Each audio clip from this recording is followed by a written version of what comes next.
Good morning and assalamu alaikum. I hope you're all fine and you're all praying and staying indoors and coping well with the current situation of the world. Today we have to begin, children, a new lesson, and this is lesson number 4, which is based on a poem, To a Little Girl That Has Told a Lie. This poem has been written by the poetess Anne Taylor.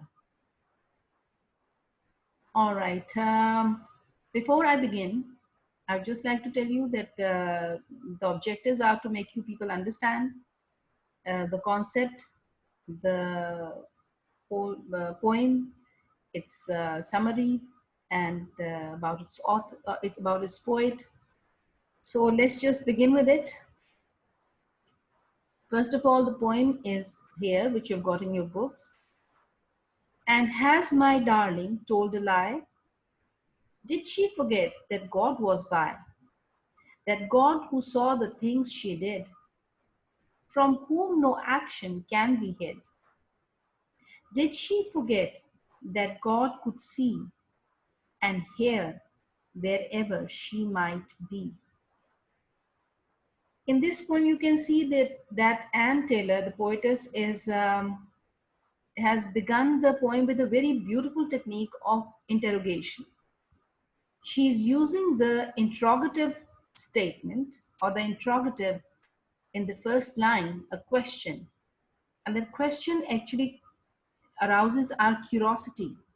It is something which makes us read further because it creates an interest in the poem. And this poetess has written this poem um, in a way that she is telling this girl, she is addressing the girl directly. This girl who has lied, and she's asking her that, did you tell a lie? Then she asked her that did she forget that God is nearby and God is watching all this? So she is trying to inculcate, trying to tell this girl that when you were lying, were you not aware that Allah or God is watching us? The Creator is watching us. In this way, she's trying to bring this girl to the moral lesson, to the ethics, to the moral value that lies are not to be told, and she should not have lied. She has committed uh, a sin. She has committed a wrong thing, a wrong action. And she also says that God who saw the things she did, from whom no action can be hid, meaning nothing can be hid, nothing we can hide from God. And He is the all seeing, all knowing, meaning He knows everything and He sees everything.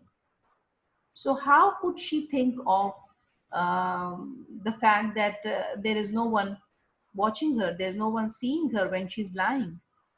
He made your eyes and can discern, meaning He made your eyes and can discern and can find out.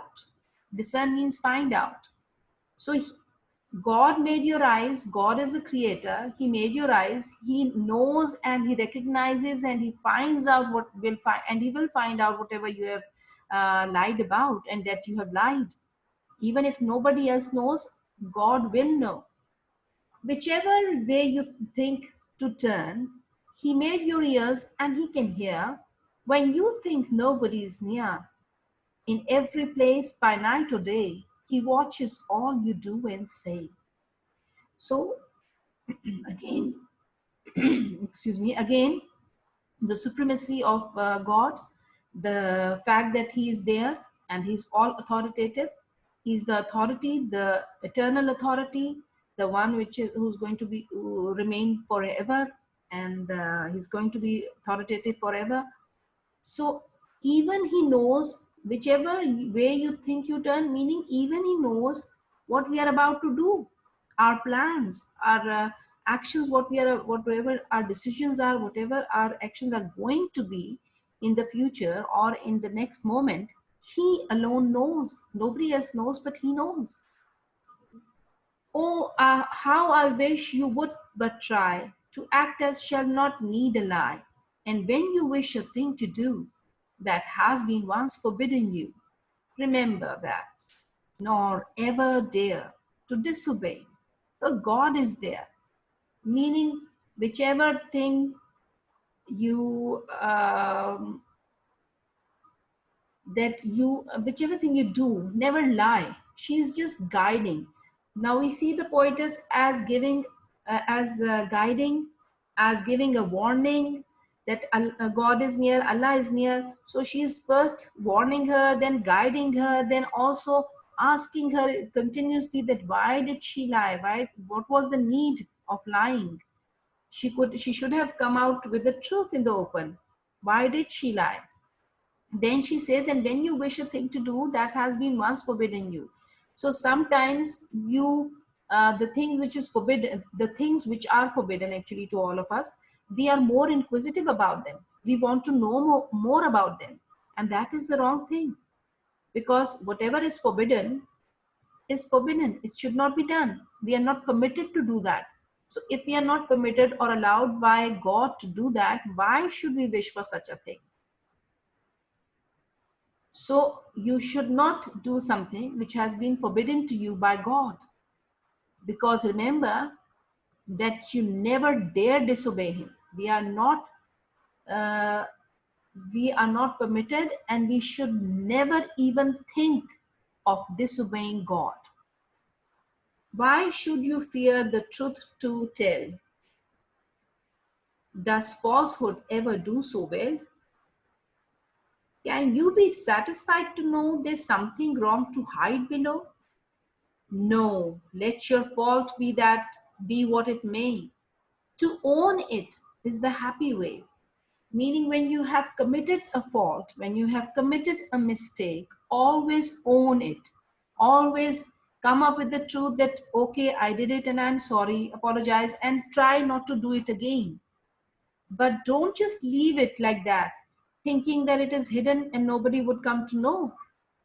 People or anyone would come to know later on, maybe not now, maybe later, but everyone will come to know that whatever you did wrong. And at the same time, she tells that if nobody even knows, then God knows at least, and you haven't got the fear and of him. But here she is relating fear in this way, in this sense, that she's saying that why have you got this fear of not coming up with the truth? Why are you so fearsome with the truth, that you're not coming up with the truth and you're hiding it? So why have you got this fear of telling the truth? Do not have fear of telling the truth. Tell it. Be out in the open. Relate whatever you did, so that at least you're happy inside. Otherwise, this will come out in the open and people will come to know later on. So how will you feel if you've got a fault and you have hidden it somewhere? Let the fault come out in the open. Let your mistake be open to everyone, so that everyone, if you just apologize and if you try not to do it again, then it's good, instead of hiding that fault of yours. So long as you cry and conceal, hide.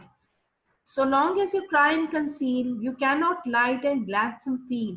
Your little heart will seem oppressed. Oppressed meaning it will, as if it's treated with cruelty or with cruel authorities there. As if a weight were on your breast, and even your mother's eye to meet will tinge your face with shame and heat.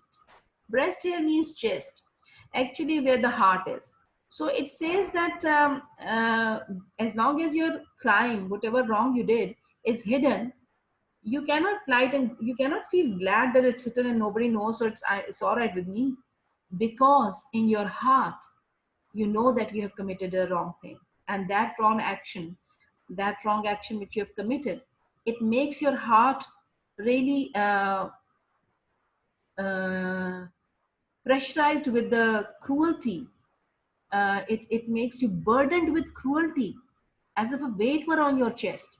So it seems that there's a big burden on your chest, on your heart, because you know you have spoken a lie, even if the other person or the world doesn't know. You know it, and this makes your heart burdened with these things, burdened with cruelty, uh, cruel kind of pressure is there, a burden is there, and you can't come out of it. You cannot see your mother's eye to eye, meaning you cannot see even your mother's eye. You cannot see your mother's eye and say that you cannot lie like that.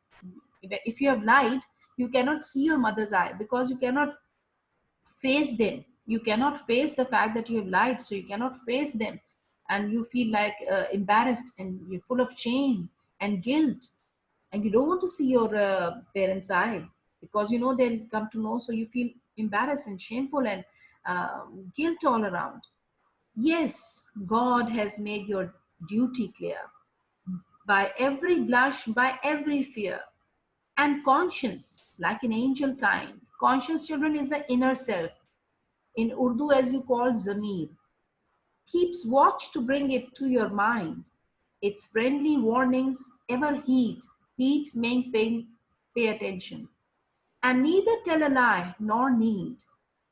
Meaning that God has given us this duty, and God has made our duty very clear, that we are supposed to always speak the truth no matter what happens. By every blush, by every fear, by every uh, sometimes when we are shameful, our cheeks become red. We blush. We blush on a number of occasions. We blush when we are shy, feeling shy. We blush when we are angry. We blush when we are fearful, when there's fear inside us. So she says that by every blush, by every fear, meaning when you're shameful, you're blushing, and every the conscience inside you. Why are you blushing? Because the conscience, the inner self in you, which is like an angel, it tells you clearly that you're wrong, you did the wrong thing. It keeps on telling you inside. There's an inner voice which keeps on telling you that you've done a wrong deed, you've done a wrong action, and you're answerable. So it's friendly warnings. Now, the conscience always gives you warning. It guides you. It warns you, but you never pay attention. And it says that friendly warnings were there, but you never paid any attention to it, and you lied in any case. So it says that please pay attention to the warnings and the guidance provided by the conscience, and never tell a lie, because there is no need ever to lie about anything at all in life.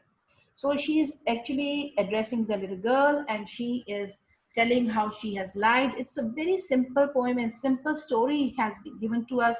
Beautiful images are created in front of us. When we read through the words, it seems as if the story is being presented to us in front of us. How this girl is blushing, and she is shameful, and she is feeling embarrassed, and she is, her heart is aching with this burden of guilt that she has committed a sin, a wrong thing. And this woman, the poetess, is telling her, is guiding her, is advising her, then never lie. Go out and tell in the open what you lied about, and never lie, because God is always there. So never think that nobody is looking. God is always there. It's also she is advising through this girl to the readers as well. The readers who are reading this poem, it's actually a children's poem, so she is guiding the children to bear this fact, to know this fact, that God is always there. He's omnipotent, he's the all authoritative, he is present everywhere. So we cannot hide our sins or our bad deeds from Allah or from God. All right, now, as I said, the beautiful technique of questioning and then answering. So if the question is given, then she's answering as well. The whole thing is, the details are given with the questions. And as I said, she has used beautiful imagery. The images have been used, visual imagery.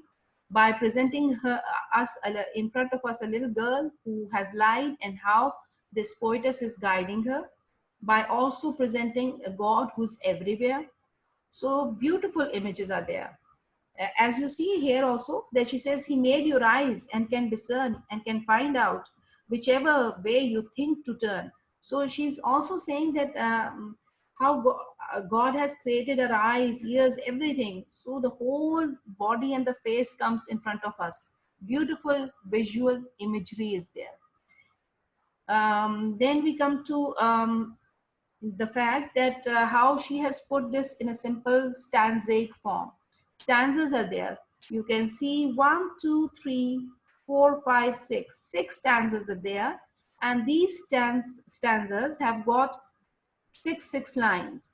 Six lines of every stanza. If you go through that, you'll come to see that there are 6 lines in every stanza. And these 6 lines are having a beautiful rhyming pattern.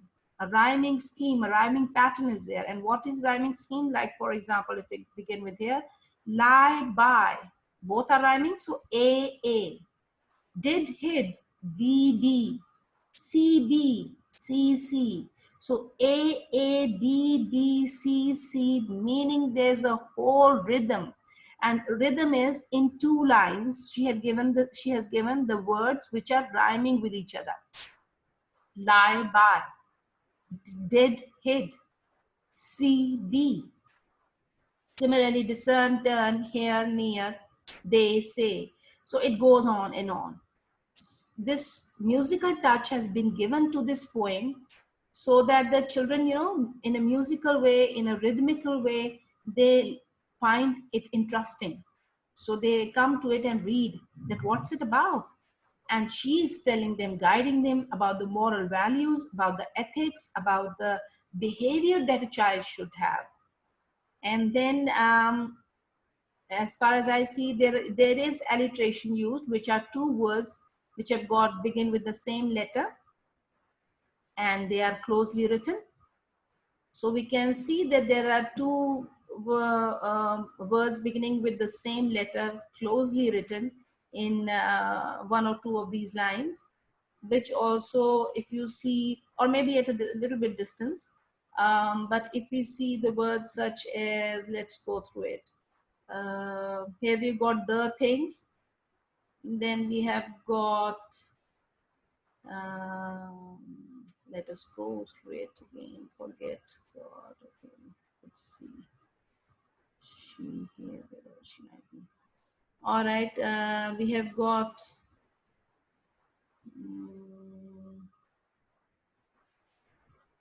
whichever way. This is also alliteration. So she is using alliteration also to make it more clear, that to very simply show the advice, show the warning, show the guidance that she is giving to this girl. And then there's one juxtaposition, we call it. The juxtaposition is these 2 words which are opposite together, night and day, night or day. So these are opposites together. And this also to explain, to express, to emphasize upon the fact that something wrong is there and one should come out in the open and tell. This is what it's about. So the whole poem is based on that. I hope it's very clear to you. Let us go through the poet now, that what kind of poetess was Anne Taylor? What was her life all about?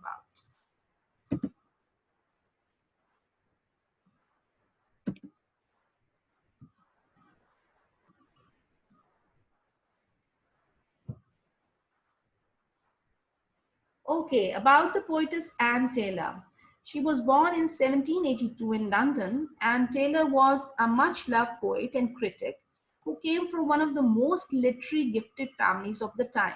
So her parents and her family they were all educated and they were literary, they were into writing, writing maybe poems, maybe books. Let us see what she has to say. Anne's poetic career started early. when she began to write verses for children, which gained her long-term popularity, but she's most widely known for her collaborations with older sister Jane. So she had a sister, older sister Jane, who used to write, and she also used to write. She started writing very early, at an early age, and started writing verses and poetry for young children.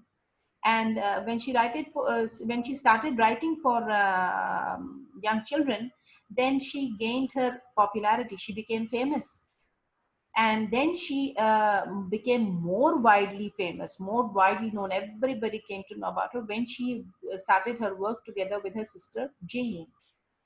Her father was an engraver, meaning he used to, engraver is a person who carves something in metal, wood, or stone when somebody carves something. So her father was an engraver who had followed in the family footsteps and later went into education and reform. And her mother was a writer with her own reputation for moral and religious works. So mother was also writing, and she was writing about the religious works, the behavior pattern, the moral work, the moral values. Father also later on went into education, and he also reformed everyone. Reform meaning when you guide people to the right path, to the proper channel, to asking them to do this because it is the right thing to do.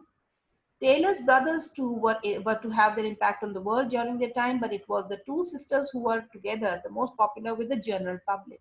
So brother also wrote, but these sisters, two of them, Jane and Anne Taylor, they became more popular. They were more because their works were more liked by the general public.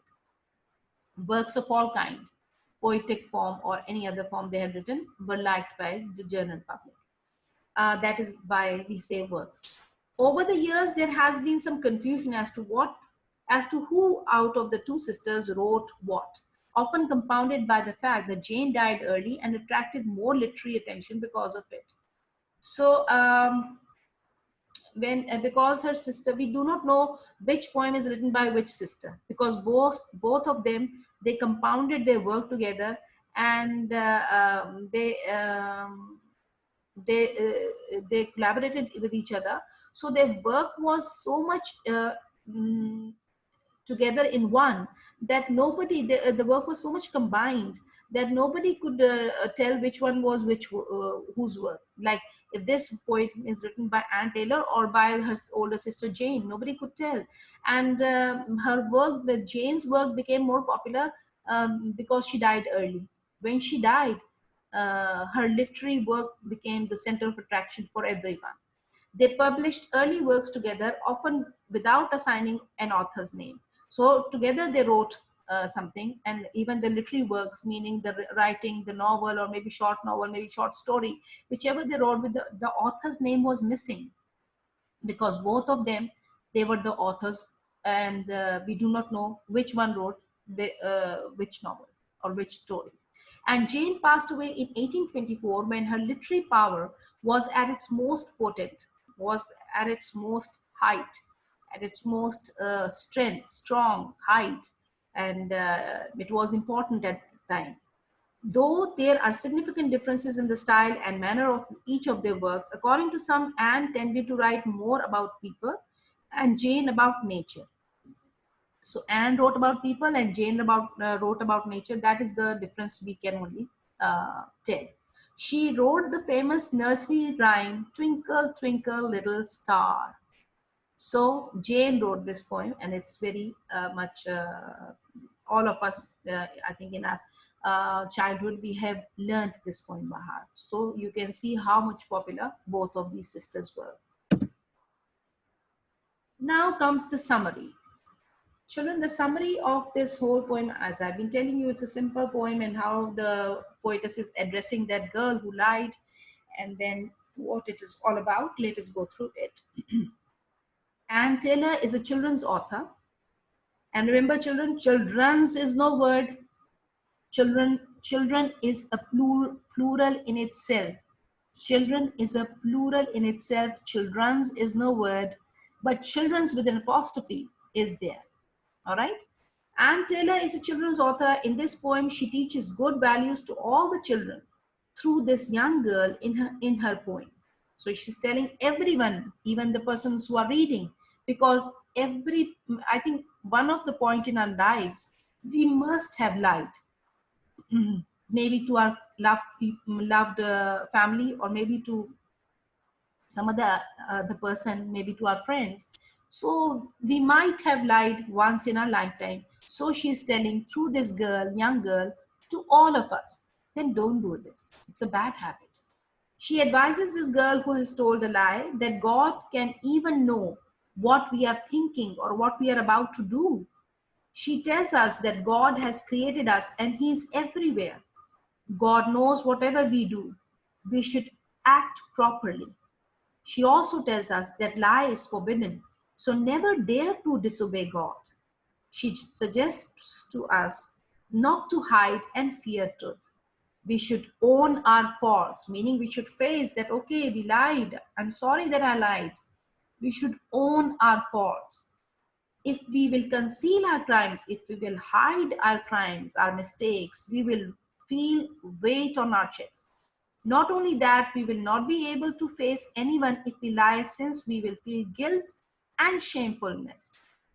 At the end, she advises us to listen to the warnings of the conscience, the guidance, the warnings by the conscience, which are very, lightweight inside our heart. We know it's coming on again and again. Don't do this, don't do this, but we don't listen. Which guides us by giving us warnings, but we never listen to it. So pay attention to it and do not lie.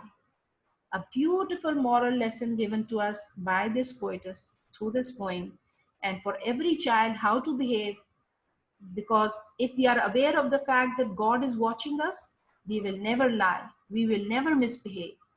So keep these things in mind. I hope this is very clear to you, and inshallah with the PDF resource material sent to you, I hope everything will be more clear, and must have understood it by now. So after this, I'm going to ask a little bit questions, few questions from you. Thank you very much.